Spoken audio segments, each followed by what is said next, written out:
الناس وترك ما عندهم من سوء وهذا هو الذي ينبغي على المسلم أن يكون عليه. فالنبي عليه الصلاة والسلام قال: الذي يخالط الناس ويصبر على أذاهم خير من الذي لا يخالط الناس ولا يصبر على أذاهم. Jadi Rasulullah SAW tidak ikut dengan perayaan-perayaan mereka, tidak ikut dengan ibadah-ibadah mereka, kemudian pesta-pesta yang mengandung berbagai macam kemungkaran. Namun yang ingin kita garis bawahi di sini ialah bahwa Rasulullah menghindari perilaku-perilaku tercela tersebut tidak berarti Rasulullah tidak bergaul dengan orang-orang Quraisy. Tidak berarti Rasulullah menyepi, menyendiri. Tidak, Rasulullah juga bergaul dengan mereka. Rasulullah berpartisipasi dalam kegiatan-kegiatan kemasyarakatan yang ada atau yang berlaku di tengah orang-orang Quraisy. Beliau hanya menghindari perilaku-perilaku jahiliyah. Bahwa beliau menghindari perilaku jahiliyah ini tidak mengharuskan beliau menghindari sama sekali masyarakatnya. Tidak, Rasulullah tetap bergaul, Rasulullah tetap bermuamalah. Bahkan Rasulullah juga ikut dalam momen-momen penting seperti Hilful Fudul atau perjanjian Al-Fudul, sebagaimana yang kita ceritakan pada pertemuan sebelumnya. Rasulullah ikut. Bahkan Rasulullah juga mengatakan, nah, kemudian juga dalam masalah perniagaan, dalam masalah kemasyarakatan kehidupan sehari-hari, Rasulullah bergaul dan berbaur dengan masyarakatnya. Namun Rasulullah tidak ikut dengan tabiat-tabiat mereka. Rasulullah bahkan mengatakan orang-orang yang berbaur dengan masyarakat kemudian sabar menerima perilaku-perilaku yang tidak menyenangkan dari mereka lebih baik daripada mereka yang menyendiri, mereka yang menyepi, menghindarkan diri dari masyarakatnya. Rasulullah mengatakan demikian. Na'am, lianna ya akhwa, i'tizalun nas wa hajruhum واعتزالهم هذا يؤثر على فطرة الإنسان وسلامة حسه الاجتماعي مع الناس، وأيضا كثرة الاختلاط مع الناس والاحتكاك معهم في الصالح والطالح هذا أيضا يؤثر على الفطرة السليمة. فالفطرة السليمة تكون بالاعتدال، مشاركة الناس في خيرهم وفيما عندهم من خير واجتناب ما عندهم من سوء. هكذا تنشأ الفطر السليمة المستقيمة. أما اعتزال الناس والابتعاد عنهم وأنهم فسدوا ولا خير فيهم هذا يؤثر على الفطرة السليمة.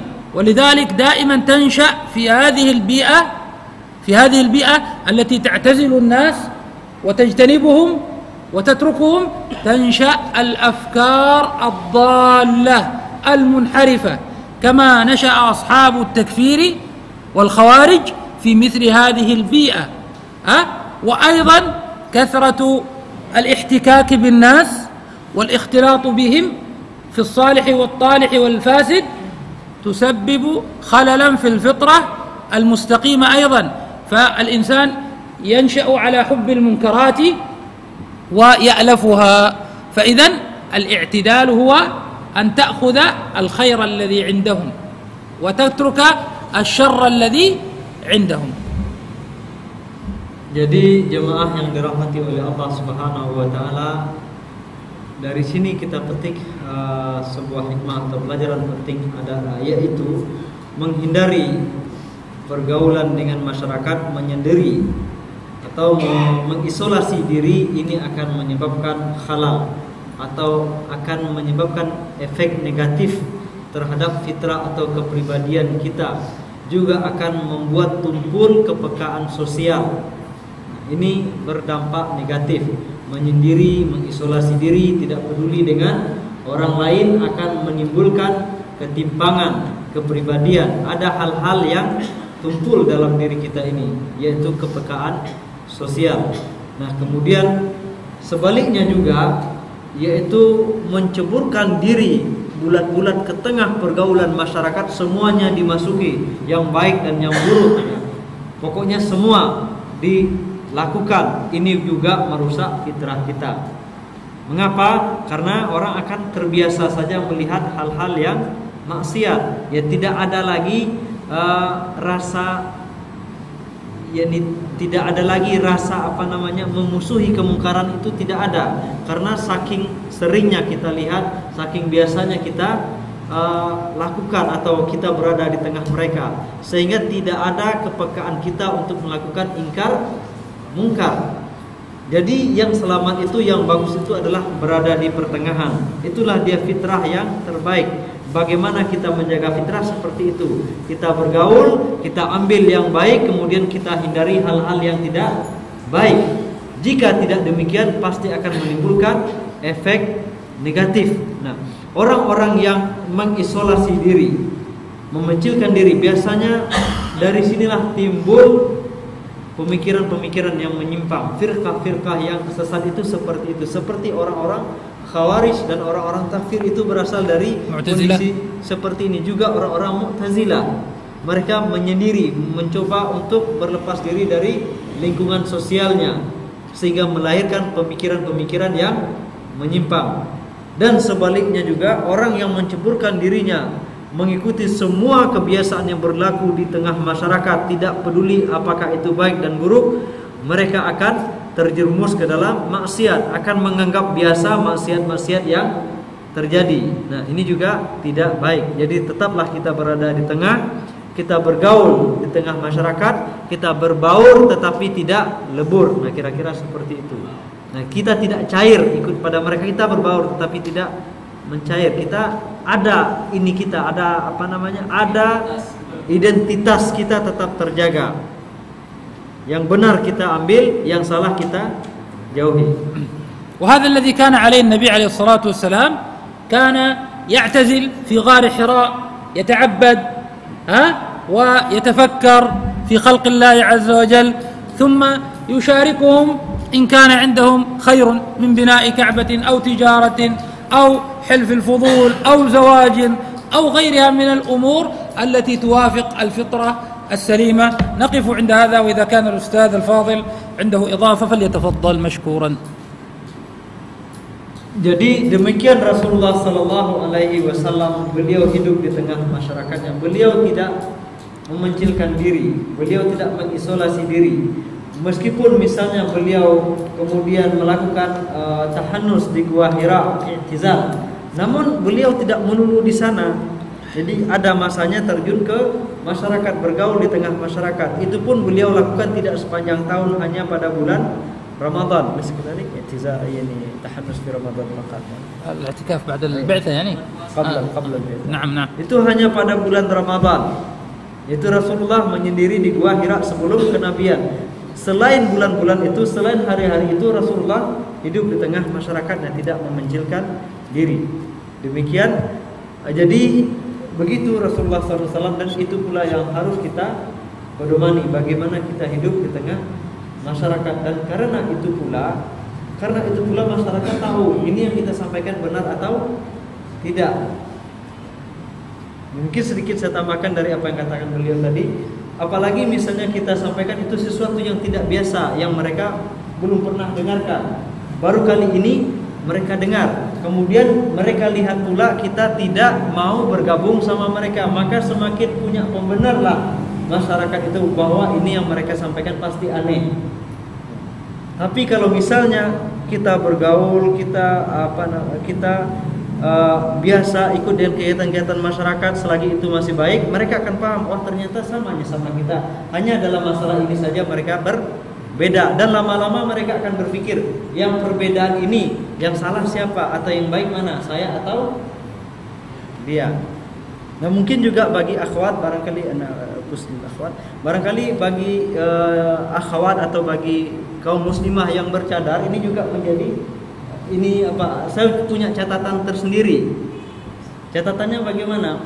Pertama kali wanita bercadar pasti dilihat aneh oleh masyarakat kita, dan mereka pun pasti merasa aneh di tengah masyarakat. Nah, kemudian apabila keanehan itu kita pertahankan karena kita merasa asing, kita merangka, saya nggak maulah bersama mereka, nanti dianggap asing. Nah, itu sudah penyakit pertama. Itu lemparan pertama dari setan kepada kita, sudah kena itu. Ya, artinya bagaimana saya pernah melihat fenomena seperti itu, sehingga kemudian karena merasa bercadar, merasa asing, kemudian kita berkumpul sama yang bercadar juga. Nah, masyarakat pun menjadi ragu karena dalam pandangan mereka wanita bercadar berjilbab pasti ilmu agamanya lebih tinggi. Jadi kita sekan dekat-dekat nanti dimarahi atau segala macam. Nah, jadi seperti itu, sehingga semakin rengganglah jarak itu, komunikasi tidak ada. Nah, komunikasi tidak ada, jangankan antara masyarakat suami istri saja, kalau tidak berkomunikasi rusak itu. Enggak bertahan lama, saya yakin. Nah, kalau tidak berpisah atau ada masuk pihak ketiga. Apalagi kita bukan suami istri, masyarakat kebanyakan rumahnya dari sana, artinya pada awalnya kita sudah tidak serumah, sudah ada pemisahnya. Ditambah lagi sikap seperti ini. Akan tetapi bila kemudian kita salami mereka, kita ucapkan salam kepada mereka, kita bergaul seperti bagaimana adanya, kemudian sesama wanita kita tidak lagi memakai nikab misalnya, masyarakat akan tahu, barangkali mereka akan katakan, wah ternyata cantik-cantik rupanya orang bercadar ini. Nah, ternyata wah baik-baik mereka rupanya, dan ini sudah saya alami sendiri, artinya bukan karena saya bercadar, tapi mungkin ada kerabat, kemudian juga istri sendiri seperti itu. Nah, ketika kita terjun kepada masyarakat, mereka pun paham bahwa wanita bercadar ini bagaimana, tidak ada apa-apanya. Artinya tidak ada masalah sebenarnya dengan mereka, itu hanya sekedar pilihan. Sama seperti orang-orang yang memilih untuk memakai bikini dan berkeliaran di jalan-jalan. Ya kan? Mereka mengatakan ini kan model segala macam, silahkan ente punya itu. Izinkan juga kita punya model seperti ini. Tak ada yang melarang, negara kita menjamin ini. Tak ada undang-undang yang melarang seperti itu. Jadi tidak ada keberatan, tinggal bagaimana kita pecahkan ini. Ada semacam gap di sini, ini harus kita pecahkan. Kita harus berani, kita tunjukkan kepada masyarakat ternyata semakin besar hijabnya, semakin besar jilbabnya, ternyata semakin baik orangnya, semakin pemurah orangnya, semakin penyantun kepada tetangganya, semakin suka memberi sedekah, semakin suka membagi-bagi masakan. Nah, besoknya kita tinggal dekat sana aja yuk, karena mereka suka bagi-bagi makanan. Dan pada suatu saat mereka pun akan berpikir, kayaknya lebih enak seperti ini. Kayaknya lebih enak, lebih terjaga orang yang memakai hijab. Ada saja nanti alasannya, nanti pergi enak juga ya kalau ada kapuk sinabung, kita tak perlu lagi beli masker misalnya. Ya, itu diantara yang pernah enak ya kalau begini, kalau naik kereta tidak perlu lagi macam-macam. Ini perkembangan yang berikut, pasti ada saja yang akan membukakan hati orang untuk melakukan hal serupa. Saya yakin itu. Kenapa? Karena ini adalah fitrah. Nah, sesuatu yang sesuai dengan fitrah pasti akan berkembang. Demikian juga saya yakin ibu-ibu yang tidak bercadar, ibu-ibu yang tidak berjilbab, saya yakin dia lebih suka istri suaminya memandang wanita yang bercadar daripada wanita yang tidak bercadar. Itu pernah dicoba. Yang ditanya itu bukan wanita muslimah lagi, orang Nasrani. Nah, ditanya, ada kawan saya ini juga tanya sama istrinya, jadi ibu lebih suka mana, melihat suaminya berada di jalan kemudian yang lewat itu wanita-wanita bercadar atau wanita-wanita yang pakaiannya di atas ini, katanya di atas lutut. Nah, dia tanpa malu-malu mengatakan, ya jelas lebih suka saya yang melintas itu wanita bercadar. Artinya secara fitrah tak bisa dibohongi. Tinggal kita menunggu waktu dan bagaimana kita membuat aksi supaya mereka tersadarkan. Nah, ingat seperti kata beliau tadi, Islam itu adalah agama dakwah. Allah telah memuliakan kita dengan menjadikan kita sebagai muslim. Allah telah memuliakan kita semua para akhwat dengan Allah hidayahkan kepada kita bersedia memakai hijab, memakai jilbab, memakai niqab. Maka mari kita sampaikan kepada orang lain. Ini adalah anugerah yang juga harus kita bagi-bagi, dan mudah-mudahan anugerah itu semakin bertambah. Demikian menafsir majelis soal. Adri. Oke. Jadi demikian pada malam hari ini. Bila ada pertanyaan, kita buka sesi tanya jawab 10 menit. Ada awalan. Assalamualaikum. Tentang kebiasaan yang sekarang ini, orang sholat mutlak di dalam Hijr Ismail itu bagaimana? قال حكم هذا من صلى صلاة المطلق في هجر إسماعيل. النافلة تجوز أما الفريضة لا. Jadi kalau salat dalam hijir Ismail, salat sunat boleh, tapi salat wajib tidak. Artinya salat fardu tidak sah. Kalau salat sunat itu boleh. Tapi kan tidak ada sholat di dalam Ka'bah. Sementara itu kan bagian dari Ka'bah yang dahulu. قال أليس لا ممنوع الصلاة في داخل الكعبة يعني لا يتجه إلى القبلة. لا الصلاة داخل النبي صلى الله عليه وسلم صلى داخل الكعبة. صلى النبي عليه الصلاة والسلام صلى داخل الكعبة لما فتح في يوم الفتح، وكان معه بلال وأسامة وصلى داخل الكعبة. فصلاة النافلة داخل الكعبة أو في الحجر جائزة، لكن في الفريضة الصلاة تكون في الخارج لأنه يكون متقدم على الإمام.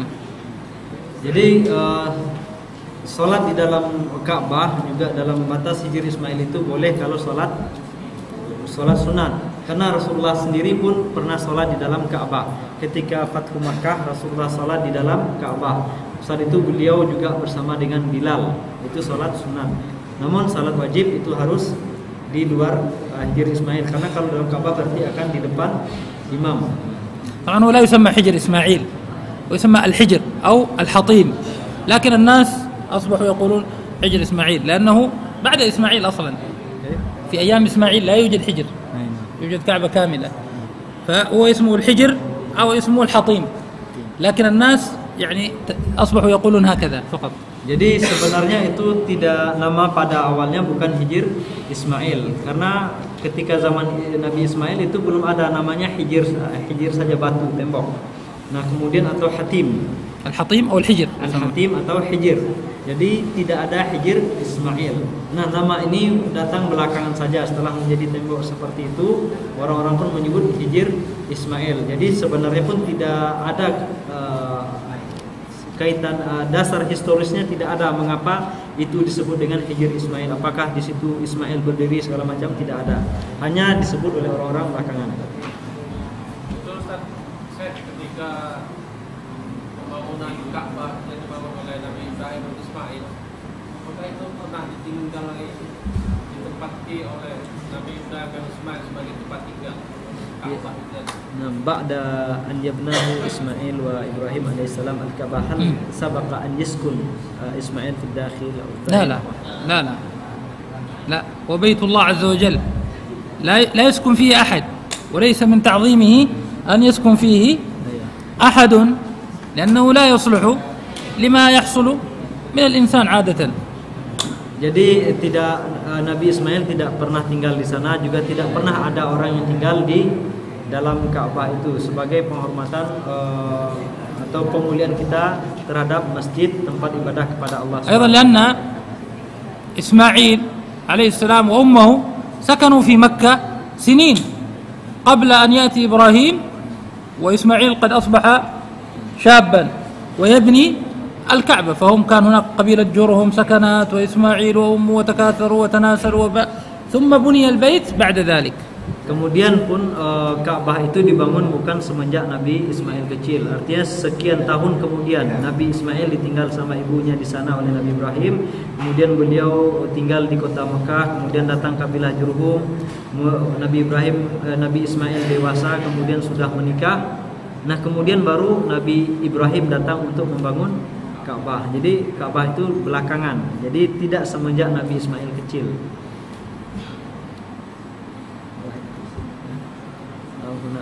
أنت الذي تختار.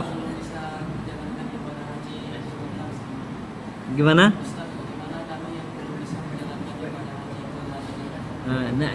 ما هو نحن الذي لم نحج كيف نستطيع أن نحج إلى الكعبة؟ إذا كان عندك القدرة المالية، الله عز وجل جعل الحج لمن استطاع إليه سبيلا، فمن كان عنده القدرة المالية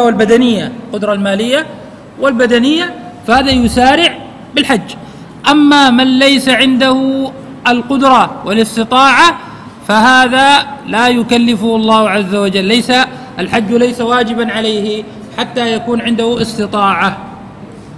Jadi untuk haji itu sendiri kewajiban menunaikan ibadah haji adalah bagi mereka yang memiliki kesanggupan, diantaranya kesanggupan secara materi, sudah punya harta yang cukup ongkos ke sana, maka orang inilah mereka lah yang memiliki atau mendapatkan kewajiban untuk menunaikan ibadah haji.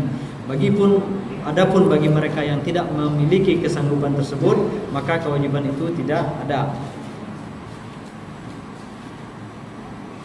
من أنت الذي تختار لسانه.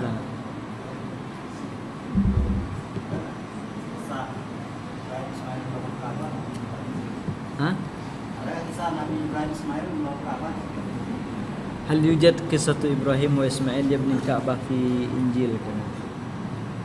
لا أدري إذا كان في الإنجيل، أما في القرآن مذكور، في القرآن مذكور، لكن أما في التوراة والإنجيل المذكور هو بناء بعثة النبي عليه الصلاة والسلام. لا أدري. Nah, beliau nggak tahu tentang itu apakah disebutkan atau tidak. Akan tetapi kalau kedatangan Nabi Muhammad SAW itu disebutkan dalam Injil, itu pasti. Adapun tentang Nabi Ismail dan Nabi Ibrahim, kemudian tentang pembangunan Ka'bah, itu nggak tahu kita. المذكور طبعا في الحديث أن النبي صلى الله عليه وسلم أخبر أن أول بيت بني الكعبة ثم المسجد الأقصى، فسئل كم بينهما؟ قال 40 عاما، يعني أولا بنى إبراهيم الكعبة، ثم بعد 40 سنة بني المسجد الأقصى. من بناه؟ Yang ada dijelaskan oleh Rasulullah adalah bahwa masjid atau tempat ibadah yang pertama dibangun adalah Ka'bah. Kemudian 40 tahun kemudian baru Masjid Al-Aqsa. Jadi Masjid Al-Aqsa dibangun 40 tahun setelah Masjidil Haram atau setelah Ka'bah, setelah Ka'bah. Nah, pertanyaannya siapa yang bangun Masjid Al-Aqsa? Nabi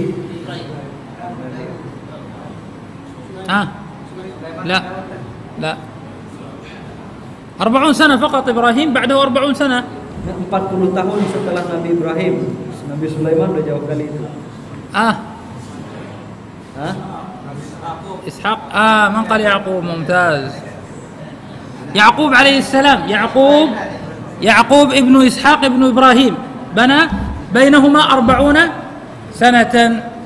Jadi yang membangun Masjidil Aqsa adalah Nabi Yaqub, anak Nabi Ishaq, putra Nabi. كم كان عمر النبي صلى الله عليه وسلم عندما بنت قريش الكعبة؟ Pertanyaannya adalah berapa tahunkah usia Rasulullah sallallahu alaihi wasallam ketika apa? Orang-orang Quraisy memperbaiki Ka'bah. 35. أحسنت. طيب عندكم سؤال ولا نسأل فقط؟ نسأل. طيب اسأل أستاذ. اسأل أنت. Nah, tadi orang-orang Quraisy ketika mau meruntuhkan Ka'bah, mereka takut jangan terjadi apa-apa sampai ada yang datang memimpin mereka atau tokoh senior. Siapa namanya? الوليد بن المغيرة. أحسنت شيخ. أعطي الرجل. طيب اللباس الذي على الكعبة ماذا يسمى؟ Nah, kain penutup Ka'bah itu apa namanya? أسوة أو كسوة؟ كسوة.